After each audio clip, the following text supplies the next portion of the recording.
بسم اللہ الرحمن الرحیم۔ شروع اللہ کے نام سے جو بڑا مہربان نہایت رحم کرنے والا ہے۔ محترم ناظرین، السلام علیکم ورحمۃ اللہ وبرکاتہ۔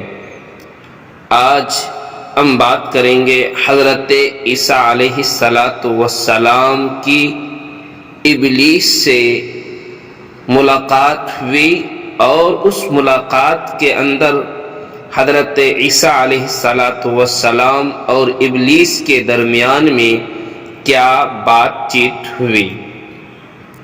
حضرت عیسیٰ علیہ السلام کی ملاقات ابلیس سے ہوئی۔ وہ 4 گدھوں کو ہانک رہا تھا۔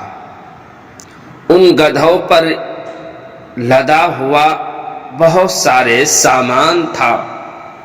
حضرت عیسیٰ علیہ السلام نے ابلیس سے ان گدھوں کے ہانکنے اور اس پر سامان لدا ہوا کے بارے میں پوچھا کہ ان گدھوں پر تم نے کیا سامان رکھا ہے۔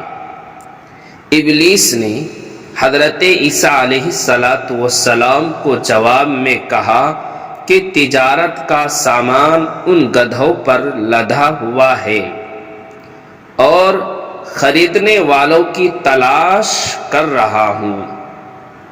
حضرت عیسیٰ علیہ السلام نے اس کی بات سن کر پوچھا، پہلے گدھے پر کیا سامان رکھا ہے؟ ابلیس نے کہا، ظلم ہے۔ حضرت عیسیٰ علیہ السلام نے ابلیس سے پوچھا، اسے کون خریدے گا؟ ابلیس نے حضرت عیسیٰ علیہ السلام سے کہا، اسے بادشاہ خریدیں گے۔ حضرت عیسیٰ علیہ السلام نے دوسرے گدھے کے بارے میں پوچھا کہ اس پر کیا لدا ہوا ہے، اس پر کیا سامان تم نے رکھا ہے؟ ابلیس نے حضرت عیسیٰ علیہ السلام سے کہا، حسد ہے۔ حضرت عیسیٰ علیہ السلام نے پوچھا، حسد کو کون خریدے گا؟ ابلیس نے کہا، علماء۔ حسد کو علماء خریدیں گے۔ حضرت عیسیٰ علیہ السلام نے پوچھا، تیسرے گدھے پر کیا لاد رکھا ہے، کیا سامان ہے؟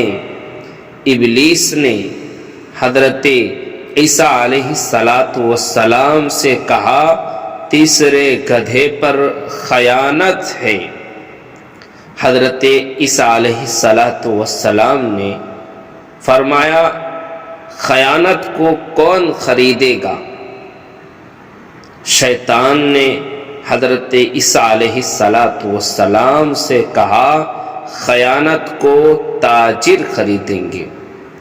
پھر حضرت عیسیٰ علیہ السلام نے چوتھے گدھے کے بارے میں پوچھا کہ اس گدھے پر تم نے کیا لاد رکھا ہے، کیا سامان ہے؟ ابلیس نے حضرت عیسیٰ علیہ السلام کو کہا، اس کے اوپر مکر و فریب ہے۔ حضرت عیسیٰ علیہ السلام نے پوچھا، اسے کون خریدے گا؟ مکر و فریب کو کون خریدے گا؟ ابلیس نے یعنی شیطان نے حضرت عیسیٰ علیہ السلام سے کہا، عورتیں خریدیں گی۔